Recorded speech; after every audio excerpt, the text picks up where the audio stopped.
To St. Elizabeth now, where cleanup efforts are also ongoing at the Santa Cruz Infirmary. Staff have been working under tough conditions since the hurricane hit 1 month ago.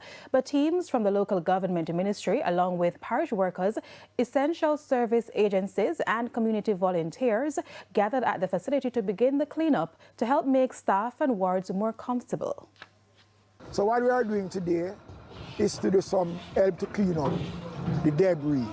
The roof of the female ward was totally devastated. If you notice, the roof has gone back and they are doing the repairs. There are other entities in there, the canteen, the storeroom, the washing area. All of those areas were destroyed, and we are presently putting on the roof. We're cleaning up the therapeutic park, so at least this park, it was the first therapeutic park that was established under that program by local government. We're hoping that we can have this park up for Christmas.